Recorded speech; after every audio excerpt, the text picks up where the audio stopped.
నమస్కారం, welcome to iDream. నేను విజిత. ప్రస్తుతం మనతో పాటు ఉన్నారు శివరుద్ర సాధు స్వామీజీ. ఇప్పుడు వారితో మాట్లాడి మన సందేహాలన్నింటినీ నివృత్తి చేసుకుందాం. నమస్కారం గురువుగారు. నమస్కారం తల్లి. గురువుగారు, ఒక వివాహిత స్త్రీ యొక్క అలంకరణ ఏ విధంగా ఉండాలంటారు గురువుగారు? మన సనాతన ధర్మం ఏం చెప్పింది అసలు స్త్రీ అలంకరణ గురించి? ఒక వివాహం అనంటే పూర్వం చూస్తే అమ్మ 14 రోజులు, 5 రోజులు, 7 రోజులు జరిగే కార్యక్రమాలు, పెళ్ళిళ్ళు. అవును. ఈ రోజుల్లో అయితే 1, 2, 3 ఈ డిన్నర్ అనే కార్యక్రమాలు లేవు మన దగ్గర. ఈ మాంసాహారం కానీ ఇవి లేవు. కొబ్బరి తోటల్లో కానీ పొలాల్లో కానీ పెళ్ళిళ్ళు, అది కొబ్బరి తోటల్లో ఇల్లు ఉన్న దగ్గరే పెళ్ళి అయ్యేది, ఎక్కడ పడితే అక్కడ పెళ్ళిళ్ళు కాకపోయేది. కాబట్టి ఏంటంటే ఒక ఇల్లాల గురించి మీరు అడిగిన ఈ ప్రశ్న చాలా స్పష్టమైనది. 13, 12 సంవత్సరాల్లో పెళ్ళైపోయి కూడా ఉన్న తరుణాలు చూసినాం ఇదే చరిత్రలో. అయితే ఒక వివాహిత ఏ విధంగా ఉండాలి అని అంటే మీరు అడిగిన ప్రశ్న ముమ్మాటికి వస్త్రాధారణ, వేసుకుంటున్న వజ్రవైడూర్యాలు లేకపోతే చూయించే 7 వారాల నగలు కాదు. ఒక వివాహిత ఉండాల్సినది గుణగణాల్లో భర్తని గౌరవించి, పిల్లలు ఒకవేళ ఉంటే వాళ్ళకి విలువలు సంపాదించి చెప్పేది, అత్త మామలకి ఇచ్చే గౌరవం, తర్వాత ఎవరు కూడా పెనిమిటికి సంబంధించిన వ్యక్తులు, అక్క, చెల్లి, అమ్మ, వీళ్ళు ఎవరు వచ్చినా కూడా గౌరవం ఇచ్చే తరుణం మారింది ఇప్పట్లో. ఒకప్పుడు అందరి కుటుంబాలు ఒకటే, అందరి గౌరవాలు ఒకలా ఉన్న సమాజంలో ఆడపిల్ల కూడా చాలా మెసులుతూ ఉండేది. ఇద్దరే ఉంటున్నారమ్మా ఈ రోజుల్లో. ట్రిపుల్ బెడ్రూమ్లు అంట, ఎన్ని గొడవలు. ఒకప్పుడు ఉంటున్న అదే ట్రిపుల్ బెడ్రూమ్ అని కాదు, అదే 3-4 రూముల్లో 15-20 మంది ఉండేవాళ్ళు. బయట పడుకునే వాళ్ళు, వరండాలో, వంటగది, అన్ని విధాలుగా సంసారం ఉండేది. ఎందుకు ఒక వివాహితకి ఈ రోజుల్లో అలంకరణ వదిలిపెట్టేసి ఈరోజు మనం గుణగణాల గురించి మాట్లాడుకోవాలి? మనం తెలుసుకోవాల్సిన ముఖ్యమైన విషయం ఏంటంటే, అమ్మ బొట్టు పెట్టడానికి నీవు సిగ్గుపడుతున్నావు అని అంటే, సమాజంలో బొట్టు పెడితే ఒక స్త్రీని ఏ విధంగా చూస్తారు? వక్రీకరించి చూస్తారా? లేకపోతే నన్ను ఒక పెళ్ళైన దాన్ని చూస్తారా? కాళ్ళకి మెట్టలు పెట్టుకుంటే నన్ను ఏ విధంగా చూస్తారు? తర్వాత మెట్టలు లేకుండా నేను పనికి వెళ్తే నన్ను ఏ విధంగా చూస్తారు? అంటే శరీర భాగాన్ని డిసైడ్ చేసేసి నీవు వివాహితవా, వివాహం కాలేదా, నీకు క్యారెక్టర్ ఉందా లేదా అని శరీరాన్ని చూసి కూడా డిసైడ్ చేసే తరుణంలో ఉన్నాము. ఈ విషయ వివరణ సమాజంలో మనం చర్చిందే కదా. ఒక సాంప్రదాయానికి సంబంధించిన ఒక పతివత ఏ విధంగా ఉండాలి, ఒక సంసారాన్ని ఏ విధంగా కాపాడాలి, సౌభాగ్యాన్ని ఏ విధంగా నిలబెట్టాలి అన్న ముఖ్యమైన విషయం ఏంటంటమ్మా, కడపని అలకడం చేసిన స్త్రీ మనసుని అలికినట్టే. ఏదైతే చీపురు కట్టబట్టి ఇల్లంతా వాకిలంతా ఊకుతారు కదా, ఊకిన స్త్రీ ఇంటికి పట్టిన దరిద్రాన్ని తరిమి కొట్టినట్టే. అలా ఎవరు చేయట్లేరు ఈ రోజుల్లో. మనకి చేసే పనులు వేరు, తరుణాలు కూడా మారాయి. ఒక స్త్రీకి ఓపిక ఎందుకు లేదు ఈ రోజుల్లో? బాగా బాగా ఆలోచించి క్షణిక నిర్ణయాలు.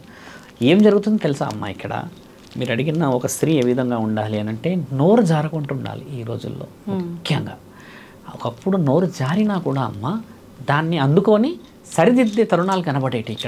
ఇక్కడ నేరుగా భర్త భార్యకే అనేస్తున్నాడు, భార్య భర్తకే అనేస్తున్నాడు. మధ్యవర్తిత్వం అనేది అమ్మ, నాన్న, మామలో, పెద్ద నాన్న లేరు. దానివల్ల ఏమవుతుందో తెలుసా అమ్మ? ఉండాలా? ఖచ్చితంగా ఉమ్మడి కుటుంబంలో లేకుండా దూరంగా ఉంటున్న సమస్యలు, దూరంగా ఉంటున్న తరుణాలు ఎక్కువ ఉన్నాయి ఈ రోజుల్లో. ఒక అమ్మ నాన్న ఉండకపోతే అమ్మ నీ పర్యవేక్షణ ఎవరు చేస్తారు చెప్పు? ఇప్పుడు పెళ్ళయింది తల్లి, నీకు నానమ్మలు అత్తమ్మలు ఉన్నారనుకుందాం. రేపటి రోజు నీకు పిల్లలు పుట్టారు, సరే నీకు పిల్లలే పుట్టలేరు. మీ ఇద్దరి మధ్యలోనన్నా ఏదైనా వ్యత్యాసాలు, లేకపోతే ఏదైనా చెడు, ఏదో మంచో, కనీసం నీతో బాగున్నావమ్మా, ఉన్నావమ్మా అని చెప్పి పక్కన ఒక వ్యక్తి ఉండడం ధైర్యమా కాదా? ధైర్యమే. కానీ ఇద్దరి మధ్యలో మూడో వ్యక్తి వచ్చినప్పుడు గొడవలు ఎక్కువ ఎలా అవుతాయి? మూడో వ్యక్తి వచ్చినప్పుడు అంటే ప్రైవసీ చూసుకున్నప్పుడు గొడవలు అవుతాయి, కానీ నువ్వు కుటుంబంలో కూర్చున్నప్పుడు గొడవలు కావు.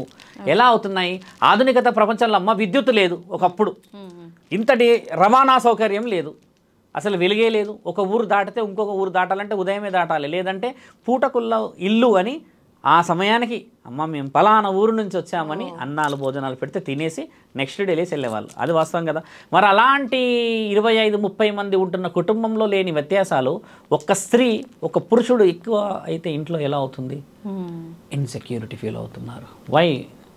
భార్యాభర్తలకి మధ్యలో ఆ సెక్యూరిటీ అనేది ఎందుకు వచ్చింది తెలుసా అమ్మ?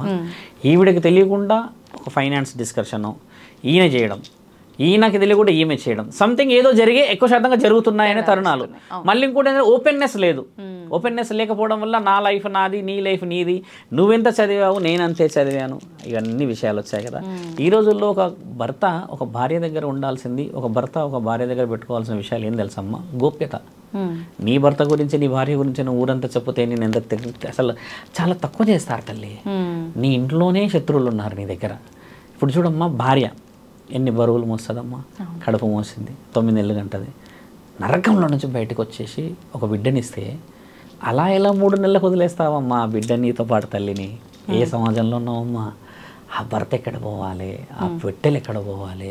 ఆ తల్లి ఆ బిడ్డల్ని పట్టుకొని అల్లుడు వస్తాడని ఏదో చిన్న మాట అయిపోయిందని గొడవ అయిందని ఎదురు చూస్తున్న ఈ తరుణంలో ఒక భర్త భార్య దగ్గర ఏముండాలని నేర్పించాలమ్మా? ఒకసారి కొంచెం డీప్గా పోతే 3 నెలల ఆ బిడ్డ పుట్టిందని చూడకుండా రాని మగవాళ్ళు ఉన్నారు ఈ లోకంలో. అవును. మరి ఒక భార్య ఎంత అని ఏ విధంగానని నీతో కాంప్రమైజ్ అవుతూ ఉంటే మా అమ్మ మాట వింటా, మా అక్క మాట వింటా, మా చెల్లి మాట వింటా అంట, వాళ్ళ మాటలే వింటా అంటే పెళ్ళి ఎందుకు చేసుకున్నావు అంట? మరి నిన్ను నమ్మొచ్చిన దాని గొంతెలాగ వస్తావు? సరే ఒక మాట అన్నారేమో మీ వాళ్ళు, స్ట్రేట్ అవే పోయి నువ్వు కోర్టుకి పేపర్ ఇప్పించేంత స్థితిగతులు అవసరమా తల్లి? ఒక బ్రహ్మలోకం పెళ్ళంటే, దాంట్లో బ్రహ్మాండ లోకం పిల్లలంటే, స్వర్గలోకం అంటే సంసారం. ఇన్ని లోకాలను వదిలిపెట్టేసి నరకలోకంలో కూర్చున్నావే, నీవేం మొగడివి? అతన్ని విలువలు వదిలిపెట్టేసేసి ఒక మాట అనుకుంటా ఉండకుండా ఉండే నువ్వు ఎలాంటి ఆడదానివి? ఏం మాట్లాడాలి? ఇద్దరూ తగ్గకపోతే అభం శుభం తెలియని ఆ కుటుంబం, ఆ 3 నెలల పసిపాప ఏం విలువ సంపాదించి పెట్టింది? అదే చూడమ్మా సమాజం చేసిన తప్పు. నీకు ఇష్టం లేదు అని అంటే పుట్టించుకోవడం ఎందుకు మరి? దీన్ని ఇక్కడ ఏంటంటే కామ కోరిక కోసం పుట్టించుకుని అనడానికి లేదు. ఇష్టంగానే పుట్టించుకుంటారు వీళ్ళు, ఇష్టంగానే చేసుకుంటారు. ఎక్కడో బియ్యం పోసే దగ్గర ఏదో చిన్న విషయంలో ఎక్కడో ఒక మాటతోని కంప్లీట్గా లైఫ్ క్లోజ్ చేసుకుంటారు. అమ్మ సరే మనిషి చనిపోయాడు అనంటే విషయం వేరు, కానీ ఒక వ్యక్తిని కోల్పోతున్నామమ్మ.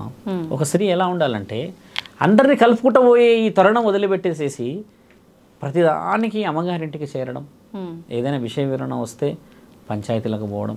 పంచాయతీ పెట్టేది కూడా ఎక్కడ పెడుతురు తెలుసా అమ్మ? నా తల్లి పరమాత్ముడు ఏడున్నాడో కానీ పోలీస్ స్టేషన్లో పెడుతురు తల్లి. అక్కడ హట్ అవుతున్నది చూడండి అమ్మ ప్రతి కుటుంబం. అక్కడ హట్టు కాకూడదు అంటున్నా నేను. ఎవ్వరు వచ్చినా సరే మనము ఇంట్లో కూర్చోవాలి, 10 మంది గొడవ పడుకోవాలి, 10 మంది జుట్లు పట్టుకొని అక్కడ ఇట్లా కొట్టుకుందాం. మన ఇంట్లో మనం కొట్టుకుంటే తర్వాత 11 గంటల కన్నా అమ్మ మనం ఇట్లా అన్నా అట్లా అనుకోవచ్చు. పోలీసు వాళ్ళ చేతిలో పెడితే వాళ్ళు చట్టపరంగా కోర్టుకు అంటారు. కోర్టుకు ఒకసారి పేపర్ ఎక్కితే కోర్టుకే పోయావు, అయిపోయి కోర్టుకు పోయావు. ఇక నువ్వు ఎందుకు నాకు అన్న మాట. అసలు ఎన్ని కుటుంబాలమ్మా ఒక రోజుకు 16 మందితో మాట్లాడితే ఇట్లాంటి విషయాలు. ఎక్కడున్నాడమ్మా నీ పెర్మిట్ అంటే 1 year అయిపోయింది, పాప 6 months అయింది స్వామి, వస్తలేడు చెప్తుంటే, పిలుస్తలేడు. ఎందుకు వస్తలేడమ్మా అంటే ఆ రోజు చిన్న గొడవ అయింది, వాళ్ళ అమ్మ నన్ను ఒక మాట అన్నది, నేను ఒక మాట అన్నందుకు ఇంకా నన్ను రానిస్తలేరు స్వామి, నువ్వు రావద్దు మా ఇంటికి అని చెప్పి బూతులు తిడుతున్న రికార్డింగ్ వినిపిస్తారమ్మా. నువ్వు పోతివే అని అన్న మాట వినిపిస్తే ఎంత ఏడుపు వస్తుందమ్మా. ఏమ్మా మరి నీ భర్త గురించి ఎలా మరి నువ్వు కలవ అంటే, అసలు ఆయన కలవాలి అని అంటే నేను ఫస్ట్ మా అత్తతో మాట్లాడాలంట. మా అత్త ఏం చేస్తుంది, మా తోటి ఉంటారు కదా మా ఆడబిడ్డలు, వాళ్ళతో మాట్లాడాలంట. అప్పుడు నా పెన్మిటి లైన్లోకి వస్తాడంట. ఇదెక్కడి హైకోర్టు డిస్కషన్ అమ్మా? భర్త వచ్చి నేరుగా నిలబడి, ఏమమ్మా నాన్ను పెళ్లి చేసుకున్న దానివి, నీ కష్టసుఖం ఉంటే నాతో ఉండని ఒక్క మాట అంటే ఒక వంశం ఎంత గొప్పగా ఫీల్ అవుతుందమ్మా. నా అల్లుడు నెత్తి మీద పెట్టుకుంటాడు. అదే ఆడపిల్లని కూడా అలాగే అంటే ఎంత గొప్పగా ఆడపిల్లని కన్నా తల్లిదండ్రులు ఫీల్ అవుతారు. సెల్ఫ్ సాటిస్ఫాక్షన్ లేని లైఫ్లో ఉన్నామమ్మా. ఇక్కడ సెల్ఫ్ సాటిస్ఫాక్షన్ ఫస్ట్ రావాలి అని అంటే గుణగణాలను నేర్పించాలి పురుషుడికి, గుణగణాలను నేర్పించాలి స్త్రీకి. చూడమ్మా స్త్రీ విషయంలో మనం ఎక్కువ ఎందుకు మాట్లాడుకోవాలంటే అమ్మా, ఎంత లేదన్నా కూడా ఆ కోమలత్వం స్త్రీ చేతుల్లో ఉంటుంది. ఎంత గరుటుదైనా, ఎంత మీరన్న గయ్యాలి గంపలైనా సరే, మొరటదనం అనేది ఉన్నా కూడా ఆ కోమలత్వం ఆ ప్రేమ ఉంటుంది స్త్రీది. దాన్ని పురుషుడు అవకాశంలాగా వాడొద్దు అంటున్నాను నేను. ఒకసారి నీ కోసం ఒక బిడ్డని అన్నది అని అంటే నీవు ఆ అమ్మాయితో ఉన్న ఆ క్షణంలో ఒక స్వర్గాన్ని ఊహించుకుండొచ్చు కదా. అలా ఇలా నరకం వేసేస్తావు ఒక రాయితో. బిడ్డను చూడనిగా రాని పురుషులు ఎందుకమ్మా ఈ లోకంలో ఉన్నది? మరి నిజమైన న్యాయం జరగాల్సింది ఆ విషయం చూడు. నిజంగా జరగాల్సిన పంచాయతీ అక్కడ చూడమ్మా. నీకు నీ భార్య మీద కోపం ఉందో, లేకపోతే నీ భార్యను ఎవడో ఏదో అన్నారో, లేకపోతే నిన్నన్నారంటే అభం శుభం తెలియని పిల్లలు ఏమన్నారమ్మా? కంటి చూపుకి నాన్న కనబడా? చూడ ఇంత పెద్దగా అయినామమ్మా, నువ్వు ఇంత పెద్దగా అయినావు. నాన్న అన్న మాట వారానికి ఒకసారో లేకపోతే ఎప్పుడో ఒకసారి గుర్తుకొస్తే ఎంత బాధ అవుతుంది, దగ్గరలో లేమని. నాన్న అన్న పిలుపుకి దూరమైన పిల్లలు భగవంతుడు చూడనంటారా? ఎలాంటి శిక్షలు వేస్తుండొచ్చు నా తండ్రి పరమాత్ముడు, ఆయన వేసే శిక్షలు ఎలా ఉండవచ్చు మరి? అందుకే కదా కలియుగం మునుగుతుంది. ఒక ఆడపిల్లకి ఓపిక లేదు ఇక్కడ, ఒక మగవాడికి అసలే లేదు ఓపిక. తాగిన మైకంలో మొగాడైపోతున్నాడు. ఆడదాని దగ్గర మొగోడిలాగా ఉండి ఇల్లు సౌమ్యం ఒక 3 మల్లెపూలు తెస్తే చాలంటదా ఆడది? ఒక మాట ఆలోచించమ్మా. అంతే కదా. అంత దానికి నువ్వు మనం అంత తప్పు వాళ్ళ బామ్మర్దులు వచ్చి వీళ్ళ బావలు వచ్చి మమ్మల్ని ఇబ్బంది పెట్టారు అని అంటే దానికి ముందు వాళ్ళ బిడ్డని ఇబ్బంది పెట్టలేవను. మొన్న ఒక విషయం జరిగిందని చెప్తున్నా, ఒక పోలీస్ ఆఫీసర్ పిల్లల విషయంలో జరిగింది. Okay okay. ఇంటికి పంపించారు గర్భవతి అయిందని, తీసుకెళ్తలేడని. ఇంటికి వెళ్తే వాళ్ళ అమ్మ అన్నదంట ఆ అమ్మాయి వాళ్ళ నాన్న ఒక 5-6 మందిని వేసుకొని వచ్చిండు మీదికి అని అంటే, ఎందుకు వచ్చిండు అన్న మాట కూడా వినకుండా ఆ అల్లుడు వచ్చి అందరిని కొట్టేసిండు. మామను కూడా కొట్టేశాడు. మామని కొట్టావు కరెక్టే, అందరినీ కొట్టావు. ఇప్పుడు సంవత్సరం బిడ్డ ఉంది అక్కడ. నీవు చేయకపోతే సంవత్సరం బిడ్డ ఉంటుందా? నువ్వు సంసారం అనే విషయం రాకపోతే ఉంటుందా? లక్షలు పోసి ఇచ్చిన కట్నం తీసుకొని నీకోసం నువ్వు కట్నం తీసుకున్న దానికి విలువ లేదు ఈ రోజుల్లో. కనీసం సౌభాగ్యవతికి విలువవా? ఒకటే గుర్తుపెట్టుకో అమ్మ, ఒక్కసారి మెడలో తాళి పడ్డదంటే భార్య, ఒక్కసారి కట్టామంటే భర్త, తర్వాత నీకు ఆడవాళ్ళు దొరుకుతారు కానీ భార్య దొరకదు, భవిష్యత్తు దొరకదమ్మా. సుఖాన్ని పొందడానికి ఏ లోకానికైనా వెళ్ళవచ్చు, కానీ సౌభాగ్యాన్ని నువ్వు ఏ లోకాన్ని చూడాలన్నా ఇంట్లో ఉన్న అబ్రబ్రహ్మ లోకమే, అదే మన ఇంట్లో ఉన్న లక్ష్మీ స్వరూపం. ఆయమను వదిలిపెట్టి ఏ లోకంలో ఉన్నదమ్మా సుఖం? శరీరానికి కలిగే ఈ 10 నిమిషాల సుఖం కోసం 90 సంవత్సరాల సుఖం అంటే తిండి, ఇల్లు, సంసారం. నీకు జ్వరం వస్తే పైనుంచి కింది దాకా నీకు సపర్యాలు చేసి అదే నాకు జీవిత లక్ష్యం అని కాళ్ళు మొక్కేసేసి ఎంతమంది స్త్రీలు ఈరోజు పక్కన కూర్చోట్లేరు? అలాంటి స్త్రీలు ఉన్న ఈ సమాజంలో ఆ పిల్లల భవిష్యత్తు పాడు చేయకూడదు తల్లి. అలా ఎన్ని నెంబర్ ఆఫ్ ఉన్నాయి కదా. ఆడది ఎలా ఉండాలి అన్న విషయంలో చెప్తున్నా, ఆడదాంతో పాటు మగవాడు కూడా ఇలా ఉండాలి, ఆడది ఉండాలి ఇలా అని మీరు ఏదైతే ప్రశ్న అడిగారో అది ముమ్మాటికి ఆడ మగ ఎలా ఉండాలన్న ప్రశ్న, అది ఆడది కాదు. అలా అని ఆడది ఈరోజు కిందికి అయింది, చేతు కిందికి పెట్టేసింది. అలా పెట్టకుండా చేతులు ఇలా పెట్టండి కొట్టడానికి, ఇలా అని పెట్టడం వల్ల కింద మీద అయిపోయేసరికి మగవాడు నిజంగానే మీసాలు మెలేస్తున్నాడు తల్లి. మీసాలు మెలేయాల్సింది ఆడదాని దగ్గర కాదమ్మా, ఇల్లు, సంసారం, సౌభాగ్యం కడప దగ్గర. ఒక చిన్న పండు తీసుకురా అమ్మా, నాన్న తెచ్చేటప్పుడు ఆ పిల్లలు ఎదురు చూస్తున్న ఆ తరుణం ఎంత ఆనందంగా ఉంటుంది. చిన్న పండే, ఆ పండు మనం కొనలేక కాదు, నువ్వైనా కొంటావుగా, నేనైనా కొంటా కదా. కష్టపడి వచ్చిన ఆ పండుకి ఎంత విలువ. నాన్న వస్తుంటే అలిసిపోయి వచ్చే ఆ ప్రేమకి. అలాంటి తరుణాలని మనం ఇట్లా లాగేస్తున్నాం తల్లి, పిశాచుల్లాగా. అమాయకుల పిల్లల దగ్గర వేరే నాన్నలతో మాట్లాడుతున్నప్పుడు ఈ పిల్లలు ఎంత బాధపడతారు తెలుసా. గుచ్చుకుంటుంది. వీ కెనాట్, అసలు ఆ సెన్స్కి మనం ఏ లాంగ్వేజ్లో చెప్పలేం, ఆ సెన్స్ వచ్చేస్తుంది.